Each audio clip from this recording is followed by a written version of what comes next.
नमस्कार, बीकेसी गुरु क्लासेस में आपका स्वागत है। आज हम पढ़ने वाले हैं कक्षा 10वीं गणित के 2024 के वार्षिक परीक्षा के प्रश्न पत्र का संपूर्ण हल। तो चलिए शुरू करते हैं। पहला प्रश्न है, सही विकल्प चुनकर लिखिए। सही विकल्प चुनकर लिखिए। द्विघात बहुपद x वर्ग धन bx धन c का आलेख का प्रकार होता है। इसके आलेख का प्रकार क्या होता है? सरल रेखा, समांतर रेखा, परवलय या वक्र रेखा। तो क्या होगा? परवलय होगा। ऑप्शन नंबर सी इसका सही है, परवलय। फिर देखिए दूसरे नंबर का प्रश्न है, रैखिक समीकरण युग्म। हमारे पास रैखिक समीकरण युग्म दिया हुआ है। a1x धन b1y धन c1 बराबर 0, a2x धन b2y धन c2 बराबर 0 में आश्रित एवं संगत होता है जब। तो देखिए संगत दो स्थितियों में होता है। संगत कौन कौन सी दो स्थितियों में होता है? जब एक अद्वितीय हल हो और अनंततः अनेक हल हो। लेकिन आश्रित केवल होता है अनंततः अनेक हल की स्थिति में। ऑप्शन नंबर सी यहां पर सही है। a1 बटे a2 बराबर b1 बटे b2 बराबर c1 बटे c2। तीसरा है, द्विघात समीकरण ax square plus bx plus c बराबर 0 के कोई मूल वास्तविक नहीं होते यदि। कोई भी मूल वास्तविक नहीं होते। कब नहीं होंगे कोई भी मूल वास्तविक? जब b स्क्वायर माइनस 4ac का मान 0 से छोटा हो। b स्क्वायर माइनस 4ac का मान कैसा हो? 0 से छोटा हो। यदि ये विविक्त कर है, बी स्क्वायर माइनस 4ac क्या है? विविक्त कर है। विविक्त कर का मान यदि 0 होता है तो मूल वास्तविक एवं समान होते हैं। बी स्क्वायर माइनस 4ac अर्थात विविक्त कर का मान यदि 0 से बड़ा होता है तो मूल वास्तविक एवं असमान होते हैं।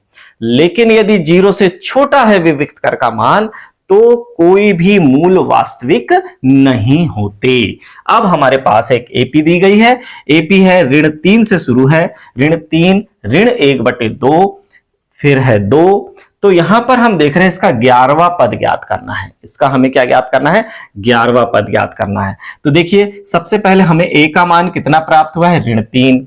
फिर डी का मान क्या हो जाएगा? ऋण 1/2 में से ऋण 3 कर देंगे तो क्या हो जाएगा? ऋण 1/2 धन 3 हो जाएगा और यहां पर हो जाएगा 6 में से 1 गया तो 5/2, यानी 5/2 हमारा क्या है? डी है।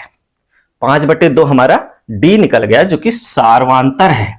तो सार्वांतर जब हमारे पास है तो 11वां पद निकालना बहुत आसान है। a plus 10d। 11वां पद क्या होता है? a plus 10d। तो देखिए अब यहां पर क्या हो जाएगा? a का मान तो ऋण 3 है प्लस 10 और d का मान है 5/2 तो 2 पंचे 10 कितना हो जाएगा? ऋण 3 धन 25 बराबर 22। 22 हमारा क्या हो गया? यहां पर एपी का 11वां पद। एपी का 11वां पद हमारा 22 है, यानी ऑप्शन नंबर बी यहां पर सही है। ऑप्शन बी यहां पर सही है। एपी का 11वां पद 22 है। फिर आगे देखिए, प्रसिद्ध यूनानी गणितज्ञ थेल्स का समय काल है। प्रसिद्ध यूनानी गणितज्ञ जो है थेल्स का समय काल है सायुपू 640 से 546 ईस्वी पूर्व तक थेल्स का कार्यकाल है।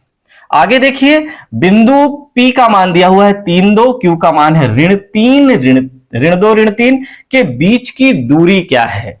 जब हम इसके बीच की दूरी निकालते हैं, बीच की दूरी का सूत्र हमारे पास क्या है? √x2 - x1 पूरे का स्क्वायर प्लस y2 - y1 पूरे का स्क्वायर। ये बीच की दूरी का सूत्र है। जब हम इस सूत्र में मान रखते हैं तो हमें प्राप्त होता है √50 और √50 को जब हम भागफल विधि से वर्गमूल ज्ञात करते हैं तो 7.07 के अधिक निकटतम होता है, अर्थात ऑप्शन नंबर बी यहां पर सही है, 7.07। चलिए अब लेते हैं रिक्त स्थानों की पूर्ति कीजिए। रिक्त स्थानों की पूर्ति करना है। पहला है करणी 3 1। करणी 3 1 क्या है? अपरिमेय संख्या है तो लिख देंगे करणी 3 1 अपरिमेय संख्या है। फिर दूसरा है चर x के बहुपद। चर x के बहुपद px में x की उच्चतम घात ही क्या कहलाती है? बहुपद की घात कहलाती है। x की उच्चतम घात ही क्या कहलाती है? बहुपद की घात कहलाती है। बहुपद की घात कहलाती है।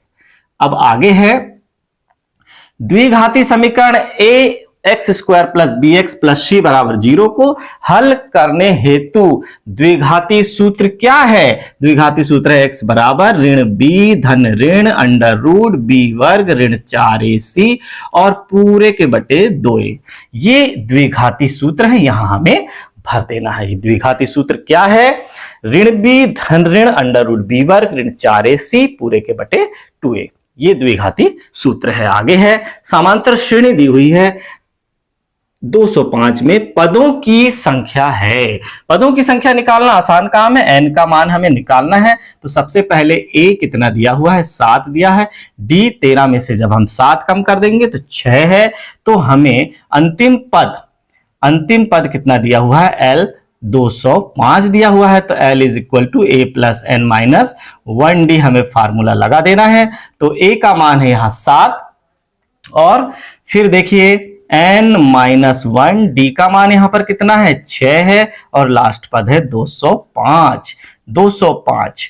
अब देखिए यहां पर हम सबसे पहले 7 का पक्षांतर कर देंगे, इस तरफ ले आएंगे तो 198 बचेगा। फिर 6 नीचे आ जाएगा तो यहां पर बचेगा n minus 1।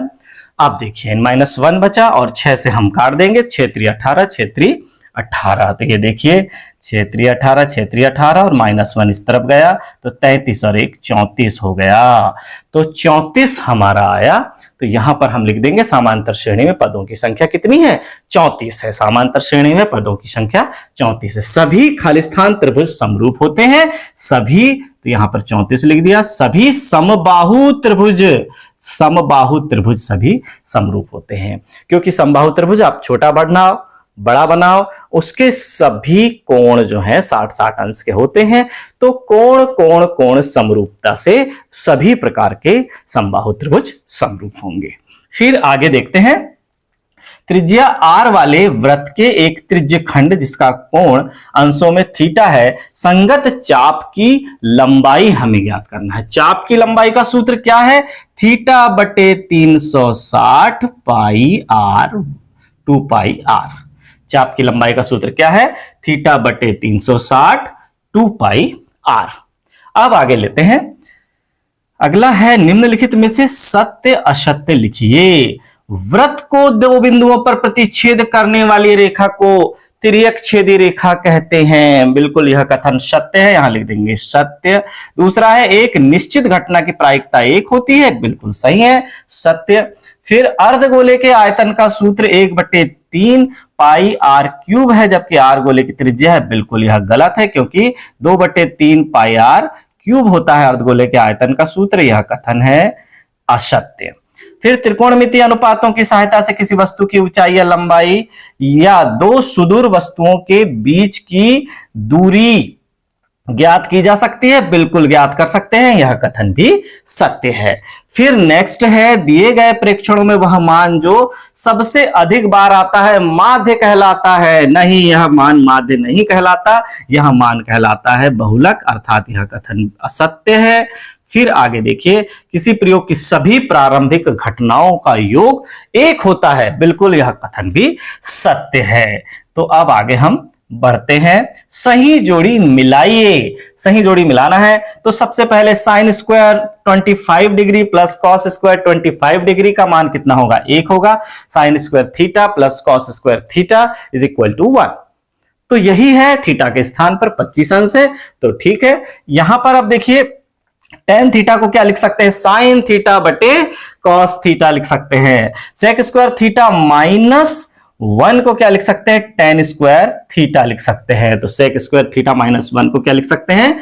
Ten square theta लिख सकते हैं। टेन 30 का मान क्या है? 1/√3 है। टेन 30 का मान है 1/√3। आपको एक दूसरे के सामने लिखकर इसे हल करना है।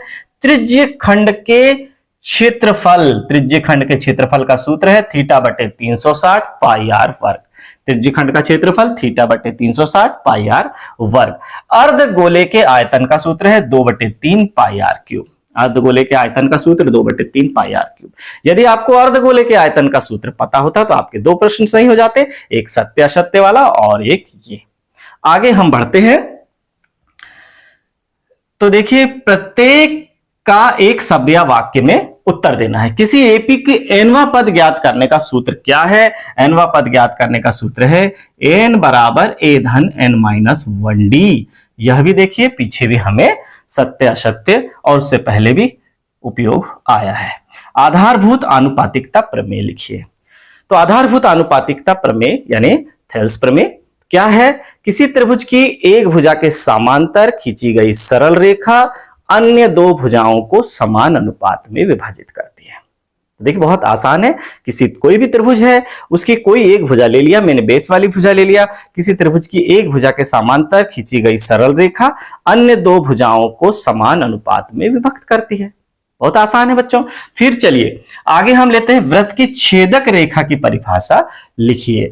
तो वृत्त के दो बिंदुओं पर, देखो वृत्त है, वृत्त को कहीं से भी यदि आप दो बिंदुओं पर काटने वाली रेखा को वृत्त की छेदक रेखा कहते हैं। यहां कहां से गुजरती है? ये देखिए, वृत्त के अंदर से गुजरती है। वृत्त के दो बिंदुओं पर प्रतिच्छेद करने वाली रेखा को वृत्त की छेदक रेखा कहते हैं। वृत्त के स्पर्श बिंदु की परिभाषा लिखिए। वृत्त का स्पर्श बिंदु क्या है?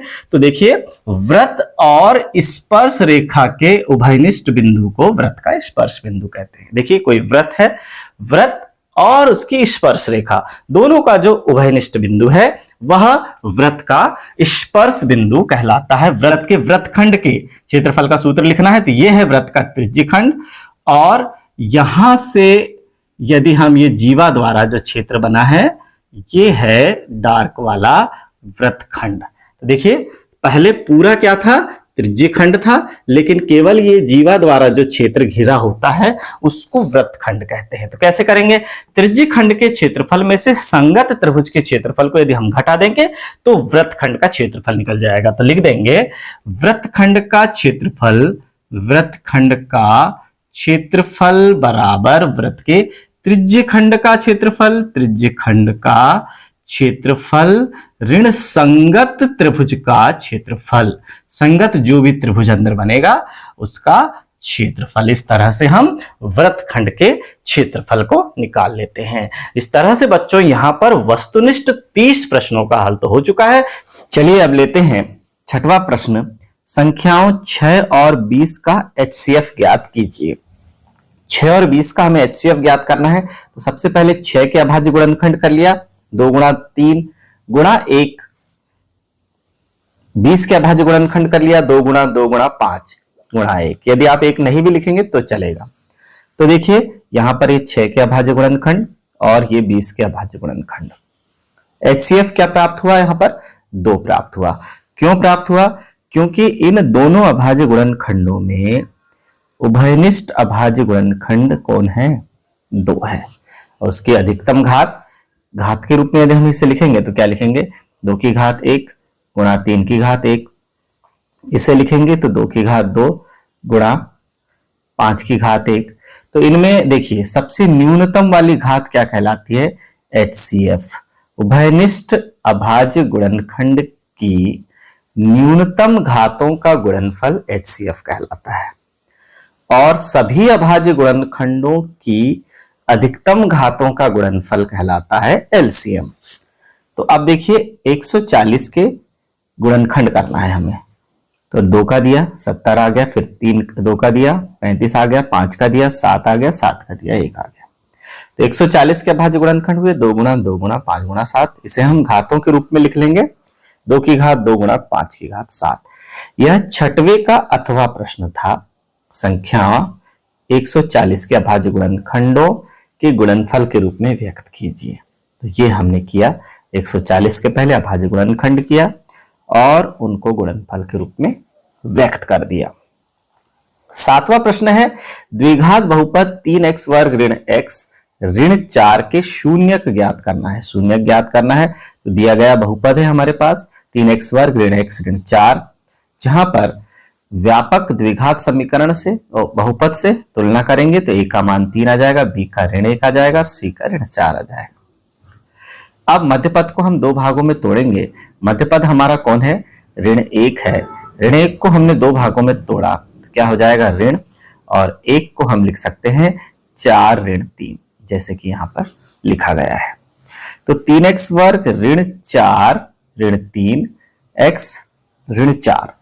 अब अंदर ऋण जाएगा तो क्या हो जाएगा? ऋण 4x, और फिर अंदर जाएगा तो धन 3x। 3x वर्ग ऋण 4x धन 3x ऋण 4 हो गया। इन दोनों पदों में से x को कॉमन ले लेंगे तो अंदर बचेगा 3x ऋण 4।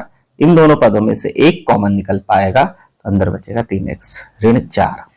अब 3x ऋण 4 चूंकि दोनों पदों में है तो 3x ऋण 4 कॉमन हो जाएगा, तो अंदर क्या बचेगा? देखिए 3x ऋण 4 कॉमन होके अंदर बचेगा x धन 1। तो x धन 1 बराबर भी 0, 3x ऋण 4 बराबर भी 0। तो क्या होगा? x बराबर हो जाएगा ऋण 1, और 3x ऋण 4 को क्या लिख सकते हैं? 3x बराबर 4, तो x बराबर हो जाएगा 4/3। देखिए अथवा का प्रश्न क्या है 7वें का। एक द्विघात बहुपद ज्ञात कीजिए जिसके शून्यकों का योग 4 एवं गुणनफल 1 है। अब हमें ऐसा द्विघात बहुपद ज्ञात करना है। शून्यकों का योग दिया हुआ है 4, शून्यकों का गुणनफल 1। तो द्विघात बहुपद का सूत्र है x वर्ग ऋण शून्यकों का योग x धन शून्यकों का गुणन। तो देखिए x वर्ग लिख दिया, फिर ऋण लगाया ये वाला, फिर शून्यकों का योग, फिर x धन शून्यकों का गुणनफल। तो हो गया x वर्ग ऋण 4x धन 1। ये हो जाएगा हमारा द्विघात बहुपद आंसर। 8वां प्रश्न है निम्नलिखित समीकरण युग्म के लिए a1/a2 b1/b2 और c1/c2 के अनुपात ज्ञात कीजिए और बताइए कि हल संगत है या असंगत। तो हल संगत कब होंगे? सबसे पहले जान लें, जब a1/a2 बराबर नहीं b1/b2 हो, या a1/a2 बराबर b1/b2 बराबर c1/c2 हो। इन दो परिस्थितियों में अद्वितीय हल की परिस्थिति है ऊपर वाली, नीचे वाली अनंत हल की परिस्थिति है। इन दोनों स्थितियों में संगत होंगे। हल कैसे होंगे? संगत होंगे। और कोई हल नहीं की जो स्थिति है a1/a2 बराबर b1/b2 बराबर नहीं c1/c2, इस स्थिति में असंगत होंगे हल। तो चलिए हम निकाल लेते हैं मान कि कैसे निकलेंगे। सबसे पहले आ जाएगा 5/7, किसका मान है? a1/a2 का। ये देखिए 5/7। फिर b1/b2 का मान क्या है? ऋण 4/6 से हल करेंगे तो हो जाएगा ऋण 2/3, जो कि 5/7 के बराबर नहीं है। a1/a2 बराबर नहीं b1/b2। पहली ही शर्त, यदि मतलब पहली ही शर्त समान है, a1/a2 बराबर नहीं b1/b2 है, पहली शर्त का पालन हो रहा है, इसका मतलब एक अद्वितीय हल होगा।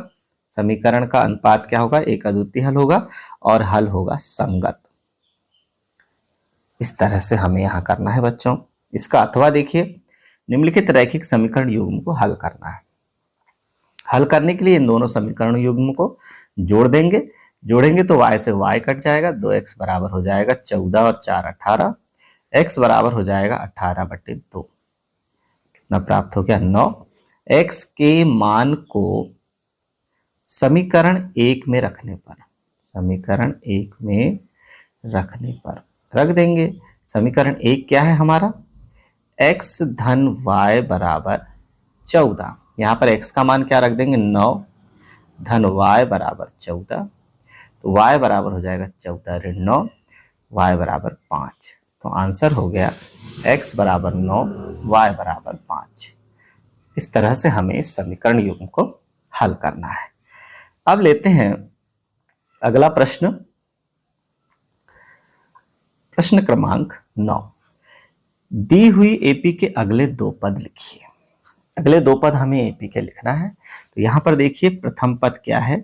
प्रथम पद a बराबर है 4, और सार्वांतर कितना है? सार्वांतर d बराबर है 10 ऋण 4 मतलब 6।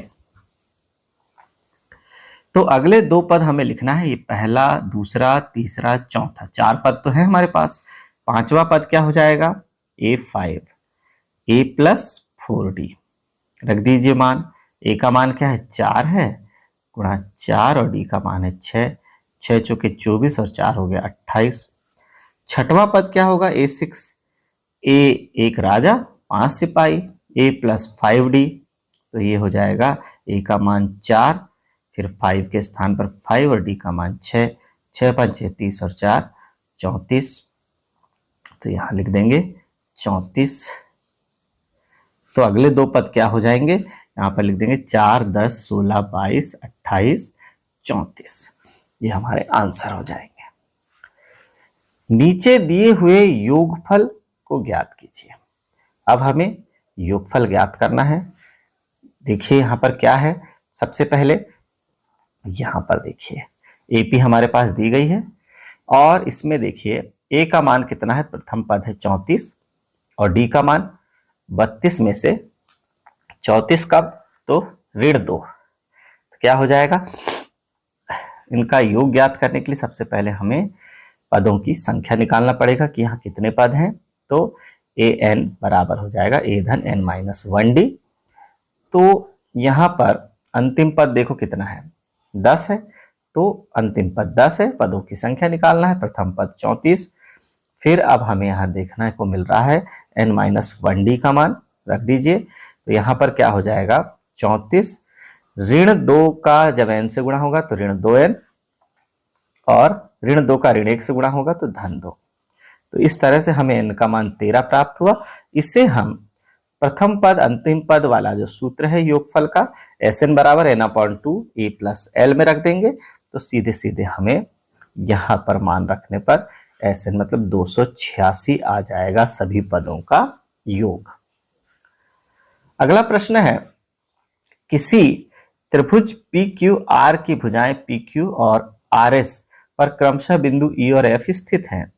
बताइए कि EF समांतर QR है जबकि P बराबर 4 सेंटीमीटर, QE बराबर 4.5 सेंटीमीटर, PF बराबर 8 सेंटीमीटर और RF बराबर 9 सेंटीमीटर है।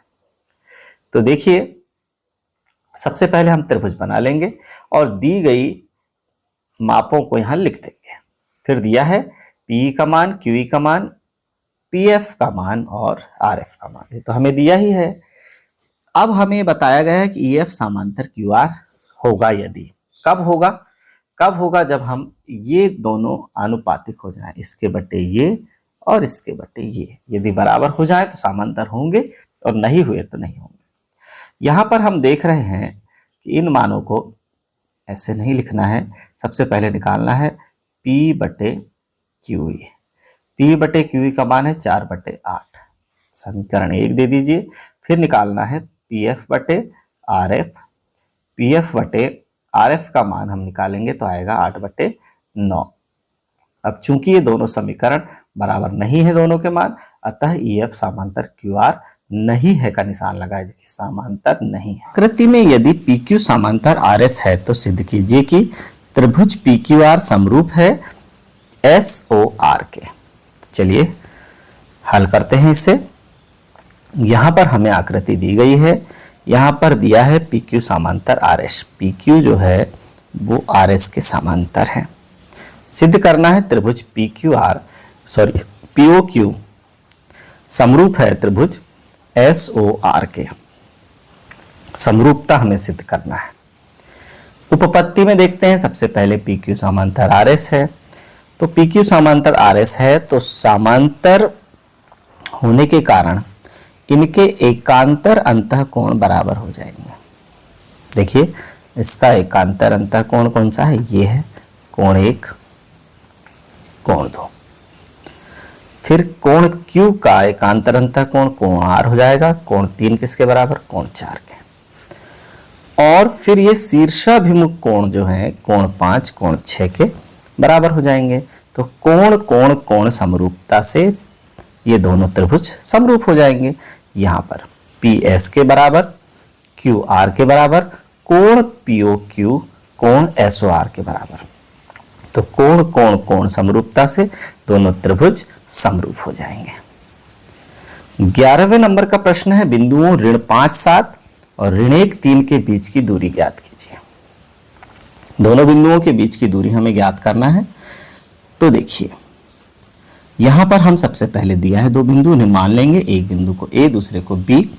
दूरी सूत्र लगाएंगे √x2 - x1 पूरे का वर्ग धन y2 - y1 पूरे का वर्ग। यहां पर मान रख देंगे और मान रखने के बाद जब 5 में से 1 जाएगा तो 4 बचेगा और 3 में से 7 जाएगा तो ऋण 4 बचेगा। दोनों का वर्ग कर दिया और √16 धन 16 हो गया 32। तो 4 करणी 2 मात्रक या इकाई हम लिख सकते हैं। अथवा वाला प्रश्न है, निर्धारित कीजिए कि क्या बिंदु 1 5 2 3 ऋण 2 ऋण 11 संरेखी हैं। संरेखी हैं अर्थात एक ही रेखा में है क्या? एक ही रेखा में होंगे तो किन्हीं दो बिंदुओं का योग, दूरियों का योग तीसरे के बराबर होना चाहिए। किन्हीं दो दूरियों का योग यदि तीसरे के बराबर है तो संरेखी होंगे। चलिए करके देखते हैं। ये तीनों बिंदु हमें दिए गए हैं। अब हमें संरेखी होंगे यदि ए बी धन बी सी बराबर ए सी होना चाहिए। सबसे पहले हम ए बी निकाल लेते हैं। ए बी दूरी सूत्र से, इसी दूरी सूत्र से √x2 - x1 पूरे का वर्ग धन y2 - y1 पूरे का वर्ग से हमने ए बी निकाला, √5 आया। बी सी निकाला फिर उसी दूरी सूत्र से, √212 आया और फिर उसी दूरी सूत्र से ए सी निकाला तो √265 आया। तो इनमें दो छोटों का योग यदि बड़े के बराबर नहीं है अर्थात ये संरेखी नहीं है। देखिए बराबर नहीं है तो बिंदु संरेखी नहीं है। अगला प्रश्न है, y का वह मान ज्ञात कीजिए जिसके लिए बिंदु P 2 ऋण 3 और Q 10y के बीच की दूरी 10 मात्रक है। पहले से ही दूरी दी गई है तो देखिए दूरी दी गई है तो दोनों बिंदु ले लिया मैंने, P और Q, उनके बीच की दूरी भी ले लिया। फिर से दूरी सूत्र लगाया, √x2 - x1 पूरे का वर्ग धन y2 - y1 पूरे का वर्ग और दूरी का मान इस बार है 10 इकाई। अब मान रख दिया और फिर अंडर जैसे ही हटाएंगे तो ये देखिए वर्ग के रूप में आ जाएगा और फिर उसमें हम ये हमारे पास द्विघात समीकरण बन गया जिससे हमें y का मान मिल जाएगा, y बराबर 3 और y बराबर ऋण 9। y के 2 मान प्राप्त हुए हमें। अथवा का प्रश्न है, देखिए बिंदु A के निर्देशांक ज्ञात कीजिए जहां AB एक वृत्त का व्यास है जिसका केंद्र 2 ऋण 3 है तथा B के निर्देशांक 1 4 है। अब हमारे पास देखिए A के x1 y1 ले लिया, O केंद्र क्या है हमें दिया हुआ है 2 ऋण 3 है और B एक बिंदु दिया गया है 4 5। तो हमें इस तरह से ये वृत्त है और वृत्त का केंद्र कितना दिया हुआ है 2 ऋण 3 और फिर ये व्यास है और यहां पर हमें बिंदु B के निर्देशांक दिए गए हैं 1 4 और A के निर्देशांक हमने मान लिया है x1 y1। तो चूंकि ये केंद्र क्या है मध्य में है इसलिए मध्य बिंदु के निर्देशांक का सूत्र लगाएंगे, x बराबर x1 धन x2 बट्टे 2 और y बराबर हो जाएगा y1 धन y2 बट्टे 2। तो देखिए ये 2 है मध्य में तो 2 बराबर होगा x1 धन 1 बट्टे 2। तो हमें क्या प्राप्त हो जाएगा, x1 का मान 3 और 3 है फिर ऋण 3 है मध्य में तो ऋण 3 y1 धन 4 बट्टे 2। तो कितना हो जाएगा, यहां पर हल करने पर y1 का मान ऋण 10। तो 3 और ऋण 10 हमें मान प्राप्त हुए x1 y1 के जो कि बिंदु A के निर्देशांक है। अगला प्रश्न 13वां प्रश्न है, यदि समकोण त्रिभुज ABC में कोण B समकोण है, समकोण त्रिभुज ABC है और उसमें हम देख रहे हैं कि कोण B समकोण है, ठीक है, तथा AB बराबर 4 सेंटीमीटर, AB कितना है 4 सेंटीमीटर, BC कितना है 3 सेंटीमीटर।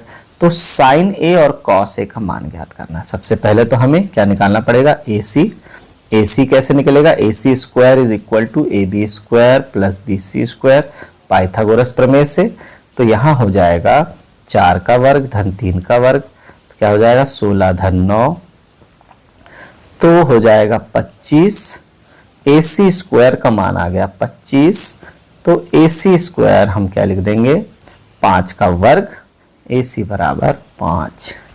धन ऋण 5 है लेकिन दूरी हमेशा धनात्मक होती है, तो ये हो गया 5 सेंटीमीटर।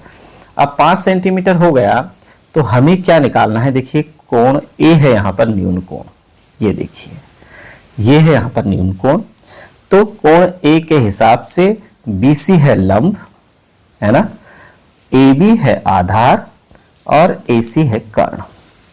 तो अब हमें क्या निकालना है, साइन A बराबर लंब बटे कर्ण, यानी BC बटे AC। BC बटे AC कौन है, BC 3 है और AC कौन है 5 है। इसी प्रकार cos A क्या हो जाएगा, आधार बटे कर्ण, आधार कौन है AB, कर्ण कौन है AC, तो AB का मान हो जाएगा 4 और AC का मान हो जाएगा 5। ये हमारे आंसर हो जाएंगे। अब हमें अथवा के प्रश्न में मान ज्ञात करना है, किसका, साइन 60 अंश मान ज्ञात करना है हमें, साइन 60 अंश इंटू कॉस 30 अंश धन साइन 30 अंश इंटू कॉस 60 अंश। चलिए साइन 60 का मान हो जाएगा करणी 3/2 इंटू कॉस 30 का मान भी करणी 3/2 धन साइन 30 का मान 1/2 इंटू कॉस 60 का मान भी 1/2 इंप्लाइज, सॉरी यहां बराबर कर देंगे। अब हो जाएगा करणी 3 और करणी 3 का गुणा हो जाएगा 3 और 2 दूनी 4, 1 एकम 1 2 दूनी 4, दोनों के हर में 4 हो गया तो 3 धन 1, 4/4 हल करेंगे तो कितना प्राप्त होगा 1। ये हो जाएगा हमारा आंसर। चलिए अगला प्रश्न है 14वें नंबर का प्रश्न, सिद्ध कीजिए कि किसी वृत्त के किसी व्यास के सिरों पर खींची गई स्पर्श रेखाएं समांतर होती हैं। वृत्त के व्यास के सिरों पर खींची गई स्पर्श रेखाएं समांतर, एक वृत्त हमें दिया गया है ये देखिए, और इसके व्यास हैं PQ और RS, सॉरी व्यास है AB और व्यास के सिरों पर खींची गई स्पर्श रेखाएं हैं PQ और RS। तो दिया है वृत्त COR में O वृत्त का केंद्र तथा AB व्यास है, जिसके सिरे A व B से क्रमशः PQ और RS दो स्पर्श रेखाएं जाती हैं। सिद्ध करना है PQ समांतर RS, ये जो स्पर्श रेखाएं हैं एक दूसरे के समांतर है, हमें सिद्ध करना है। उत्पत्ति कोण PAB 90 अंश है, बिल्कुल कौन सा कोण, कोण PAB जो है ये 90 अंश है। फिर ABSB कैसा है, कोण ABSB 90 अंश है ना। अब ये दोनों कोण, क्योंकि वृत्त के केंद्र से त्रिज्या स्पर्श रेखा पर लंबवत होती है, जो केंद्र है ना यहां से जो त्रिज्या हम स्पर्श रेखा स्पर्श बिंदु तक पहुंचाते हैं वो स्पर्श रेखा पर लंब होती है, 90 अंश का कोण बनता है। दोनों में सेम कारण है। समीकरण 1 और 2 से हमें पता चल गया कि अरे ये तो एकांतर अंतः कोण है, परंतु ये एकांतर अंतः कोण है इसलिए दोनों हो गए बराबर। और जैसे ही ये एकांतर अंतः कोण बराबर हो गए, तो एकांतर अंतः कोण कब बराबर होते हैं, जब ये दोनों रेखाएं समांतर हो। दो समांतर रेखाओं को एक तिर्यक-छेदी रेखा प्रतिच्छेद करती है, तब एकांतर अंतः कोण बराबर होते हैं। अतः PQ समांतर RS सिद्ध हो गया। अथवा वाला प्रश्न देखते हैं। एक बिंदु Q से एक वृत्त पर स्पर्श रेखा की लंबाई 24 सेंटीमीटर है तथा Q की केंद्र से दूरी 25 सेंटीमीटर है, तो वृत्त की त्रिज्या ज्ञात करना है हमें। ठीक है बच्चों, अब आगे देखते हैं। यहां पर हमें दे दिया है कि ये Q है, इससे केंद्र की दूरी 25 सेंटीमीटर है और स्पर्श बिंदु से दूरी 24 सेंटीमीटर है। तो यहां पर 90 अंश का कोण बना है। हमें पता है कि केंद्र से स्पर्श बिंदु तक जाने वाली त्रिज्या स्पर्श रेखा पर लंब होती है, तो यहां 90 अंश का कोण बना हुआ है। तो यह त्रिभुज OPQ क्या है, एक समकोण त्रिभुज है। ठीक है, माना वृत्त का केंद्र O है, त्रिज्या OP है, तो OPQ बराबर 90 अंश है। पाइथागोरस प्रमेय से लगा देंगे 90 अंश के सामने की भुजा हो गई कर्ण यानी OQ हो गई कर्ण, कर्ण का वर्ग बराबर लंब का वर्ग धन आधार का वर्ग। तो OP का मान हमें क्या निकल कर मिल जाएगा 7 सेंटीमीटर। OP बराबर 7 सेंटीमीटर। 15 मीटर भुजा वाले एक वर्गाकार घास के मैदान के एक कोने पर लगे खूंटे में एक घोड़े को 5 मीटर लंबी रस्सी से बांध दिया गया है। ज्ञात कीजिए कि मैदान के उस भाग का क्षेत्रफल जहां घोड़ा घास चर सकता है। तो देखिए ये खूंटा है और यहां से हमने घोड़े को यहां बांध दिया है। अब ये घोड़ा इतनी लंबी रस्सी से बंधे होने के कारण इस पूरे भाग में घास चर सकता है। ये देखिए ये लंबाई है और ये, तो अब ये एक ऐसे वृत्त के त्रिज्यखंड के बराबर हो गया जिसका केंद्रीय कोण 90 अंश है। तो देखिए वर्ग का प्रत्येक कोण 90 अंश होता है, इसलिए केंद्रीय कोण 90 अंश हो गया। त्रिज्या 5 सेंटीमीटर हो गई और त्रिज्यखंड का क्षेत्रफल हो गया थीटा बटे 360 पाई आर वर्ग। यहां पर जैसे हमने थीटा का मान रखा, आर का मान रखा, तो हमें प्राप्त हो गया 275 बटे 14 19.643 वर्ग सेंटीमीटर। चूंकि ये त्रिज्यखंड का क्षेत्रफल है इसलिए वर्ग सेंटीमीटर में आएगा। अथवा का प्रश्न है त्रिज्या 21 सेंटीमीटर वाले वृत्त के एक चाप केंद्र पर 60 अंश का कोण अंतरित करता है। चाप की लंबाई ज्ञात करना है। तो केंद्र पर 60 अंश का कोण अंतरित करता है तो चाप की लंबाई क्या हो जाएगी? देखिए यहां पर 60 अंश का कोण अंतरित कर रहा है। चाप की लंबाई का सूत्र है थीटा बटे 360 2 पाई आर। त्रिज्या दी गई है 21 सेंटीमीटर, रख देंगे मान, तो यहां पर मान रख दिया और ये 22 सेंटीमीटर हमें चाप की लंबाई प्राप्त हो गई। बहुत आसान प्रश्न था ये। अगला है 16वां प्रश्न। हम एक पासे को एक बार फेंकते हैं, ज्ञात कीजिए। क्या ज्ञात करना है? 4 से बड़ी संख्या प्राप्त होने की प्रायिकता। सबसे पहले पासे को फेंकने पर कुल परिणाम, कुल परिणाम क्या होंगे? कुल परिणाम S बराबर अंडर रूट, देखिए ये सर्पिलाकार में 1 2 3 4 5 6 हो गया, तो number of S is equal to हो गया 6। 4 से बड़ी संख्या प्राप्त होने की प्रायिकता, तो 4 से बड़ी संख्या प्राप्त होने की घटना क्या हो जाएगी? E बराबर 5 और 6, तो नंबर ऑफ E क्या हो जाएगा? कितने हैं? 2 है। तो प्रायिकता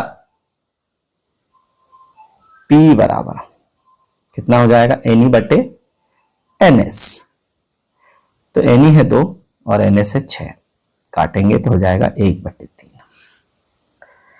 अब इसी प्रकार 4 से छोटी संख्या प्राप्त होने की प्रायिकता में भी सबसे पहले कुल परिणाम तो सेम रहेंगे, कुल परिणामों की संख्या सेम रहेगी। अब घटना E1 के स्थान पर E2 हो जाएगी। घटना क्या हो जाएगी? E2 क्या होगी? 4 से छोटी संख्या कौन कौन है? 1 2 3 है, तो नंबर ऑफ E2 कितने हो जाएंगे? 1 2 3, तो प्रायिकता हो जाएगी P बराबर PE2 बराबर NE2 बटे NS, यानी 3 बटे 6। इसको काटेंगे तो 1 बटे 2, ये हमारा आंसर हो जाएगा। आगे है अच्छी प्रकार से फेंटी गई 52 पत्तों की एक गड्डी में से एक पत्ता निकाला जाता है, प्रायिकता परिकलित कीजिए। देखिए एक पत्ता निकाला जा रहा है अच्छी तरह से, एक इक्का होने की क्या ज्ञात करना है? देखो निकाला जाता है प्रायिकता में एक इक्का होगा एक इक्का नहीं होगा, 2 प्रायिकता हमें ज्ञात करना है। तो देखिए यहां पर इक्का होगा, यदि एक गड्डी में 4 इक्के होते हैं तो ई इक्का होने की प्रायिकता क्या हो जाएगी? सभी संभव परिणाम है 52, तो हो जाएगा कुल परिणाम नीचे और अनुकूल परिणाम 4 ऊपर, तो 4 बटे 52 यानी 1 बटे 13। इक्का ना होने की प्रायिकता को F मान लिया गया है घटना को, तो PF बराबर हो जाएगा इक्का ना होना, यानी 52 में केवल 4 ही इक्के हैं, 48 इक्के नहीं है, तो 48 बटे 52 12 बटे 13। इस तरह से हमें इक्का होना और इक्का ना होने की प्रायिकता निकालना है। अगला प्रश्न 17 है असंभव घटना किसे कहते हैं? असंभव घटना की प्रायिकता का मान कितना होता है? तो देखिए असंभव घटना यहां पर दिया हुआ है, असंभव घटना कर लेते हैं। वह घटना जिसका घटित होने की संभावना शून्य हो या जिसका घटित होना संभव ना हो असंभव घटना कहलाती है, और असंभव घटना की प्रायिकता शून्य होती है। वह घटना जिसका संभव होना या घटित होना असंभव हो असंभव घटना कहलाती है, उसकी प्रायिकता शून्य होती है। ऐसा लिख देंगे बच्चों। अथवा वाले प्रश्न में हमें लिखना है P का मान कितना दिया हुआ है, P बराबर 0.95। ई नहीं की प्रायिकता P ई नहीं कितना हो जाएगा, तो एक में से P को घटा देंगे। कैसे घटाएंगे, एक ऋण 0.95, तो लिख देंगे एक को क्या लिखेंगे दशमलव के दो अंकों तक, 1.00 ऋण 0.95। अब घटा देंगे तो क्या हो जाएगा 0.05। ये हो जाएगा हमारा आंसर। 17वां प्रश्न देखिए, इसका हल भी यहां दिया गया है। असंभव घटना वह घटना जिसका घटित होना असंभव है, असंभव घटना कहलाती है, असंभव घटना की प्रायिकता शून्य होती है। इस तरह से आपको लिखना था। 18वां प्रश्न देखिए, अभाज्य गुणनखंड विधि द्वारा 8, 9, 25 का HCF और LCM ज्ञात करना है। तो सबसे पहले 8 के अभाज्य गुणनखंड 2 गुणा 2 गुणा 2, 9 के 3 गुणा 3, 25 के 5 गुणा 5। ये हो गया। HCF में जिसके पास कोई उभयनिष्ठ अभाज्य गुणनखंड नहीं है तो HCF आ गया 1। लेकिन LCM में ये 2 की घात 3, 3 की घात 2, 5 की घात 2, तो जब हम इनका गुणा करेंगे तो प्राप्त हो जाएगा LCM में 1800। तो ये हो गया LCM, जबकि HCF में कोई भी उभयनिष्ठ गुणनखंड नहीं था, इसलिए 1 प्राप्त हुआ। चलिए अगला प्रश्न है कि 7 करनी 5 एक अपरिमेय संख्या है, ऐसा हमें सिद्ध करना है। तो देखिए सबसे पहले 7 करनी 5 के विपरीत एक परिमेय संख्या ऐसा मान लेंगे। सह अभाज्य संख्या A और B ज्ञात कर सकते हैं, जबकि 7 करनी 5 A बटे बराबर A बटे B। यदि परिमेय है तो A बटे B के बराबर ले लिया, फिर 5 को बटे में कर दिया, करनी 5 को अकेला करना है क्योंकि 7 का पक्षांतर कर दिया। अब दाई पक्ष में कौन कौन है, A है, 7 है, B है, तो ये तीनों क्या है, पूर्णांक है, अतः इनका अनुपात भी क्या होगा, A बटे 7, B भी क्या होगा, पूर्णांक होगा। और ये पूर्णांक है तो ये परिमेय होगा। पूर्णांकों का संग्रह क्या कहलाएगा, परिमेय कहलाएगा। आपस में पूर्णांकों का गुणा है, भाग है, कुछ भी है तो परिमेय कहलाएगा।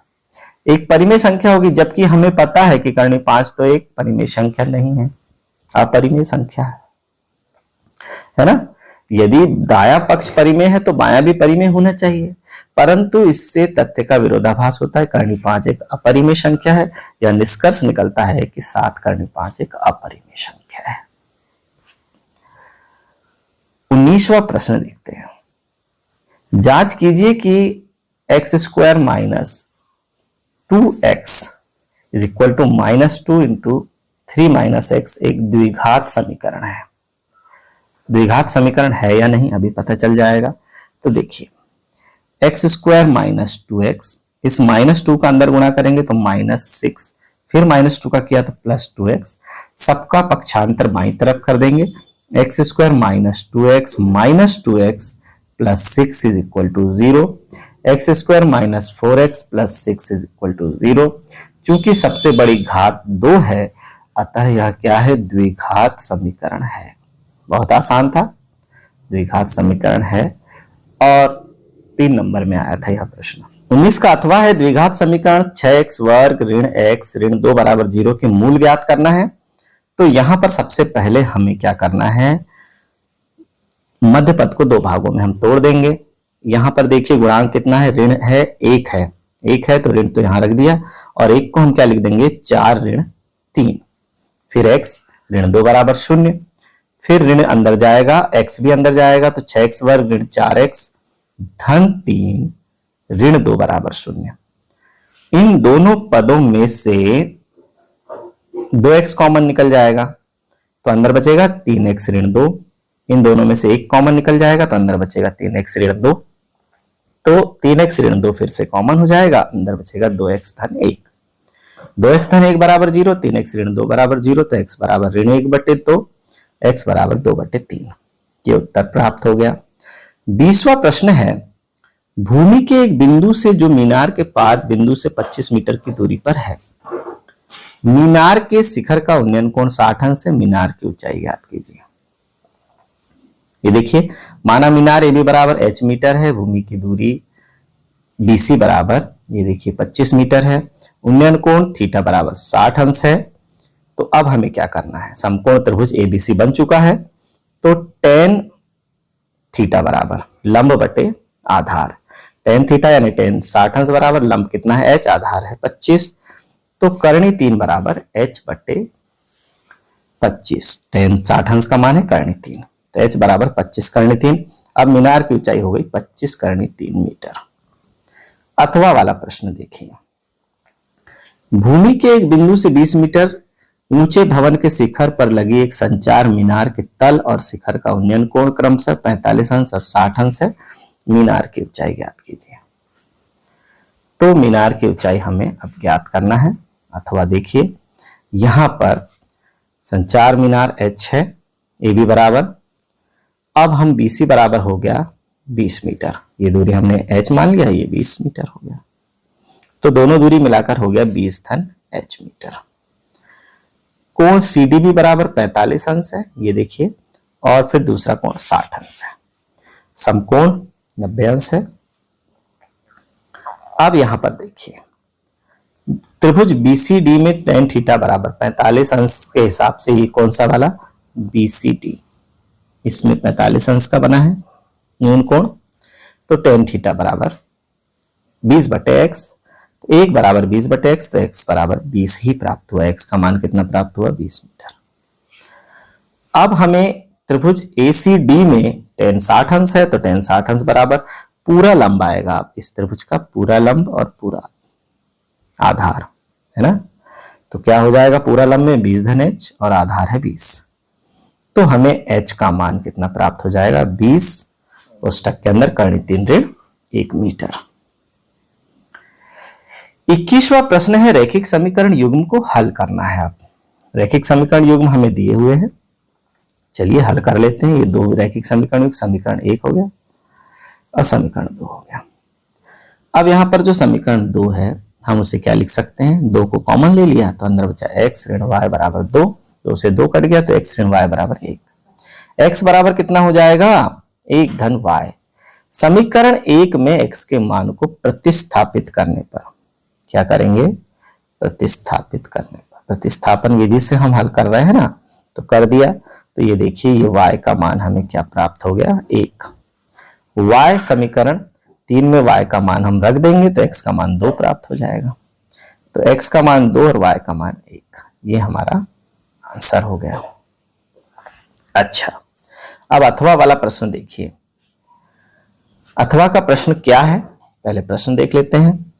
2 अंकों की संख्या के अंकों का योग 9 है। सबसे पहले अंकों का योग, इस संख्या का 9 गुना जब हम करेंगे तो संख्या के अंकों को पलटने पर बनी संख्या के दुगने के बराबर है, वह संख्या हमें ज्ञात करना है। माना 2 अंकों की संख्या के इकाई का अंक y तथा दहाई का अंक x है, तो संख्या हो जाएगी 10x धन y। अंकों का योग 9 है, तो पहला समीकरण हमें बन के तैयार मिल गया। फिर प्रश्नानुसार क्या है, मूल संख्या का जब हम 9 गुना करेंगे, देखिए 9 गुना किया तो अंकों को पलटने पर, यानी दहाई इकाई में चला जाए, इकाई दहाई में आ जाएगा, अंकों को पलटने पर प्राप्त संख्या का दुगने के बराबर है। तो जब हम इस समीकरण को हल कर देंगे तो हमें प्राप्त हो जाएगा कितना, x का मान 1 प्राप्त हो गया, और x का मान जब 1 प्राप्त हुआ तो अंकों का योगफल तो 9 है, तो y का मान 8 प्राप्त हो जाएगा। तो इकाई का अंक 8 और दहाई का 1, कुल मिला के संख्या 18 प्राप्त हो गई।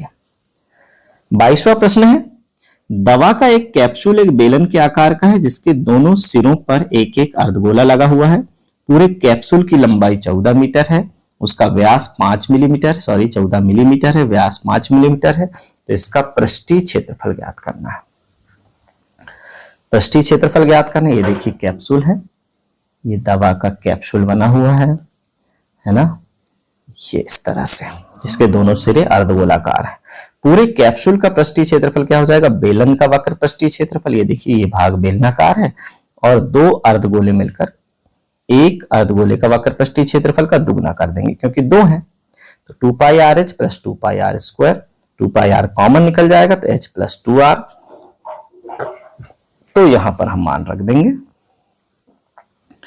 और मान रखने के बाद हमें प्राप्त हो जाएगा 220 वर्ग मिलीमीटर कैप्सूल का वक्र पृष्ठीय क्षेत्रफल। आगे अथवा वाला प्रश्न है, एक कलमदान हमारे पास है। अथवा का प्रश्न लेते हैं। एक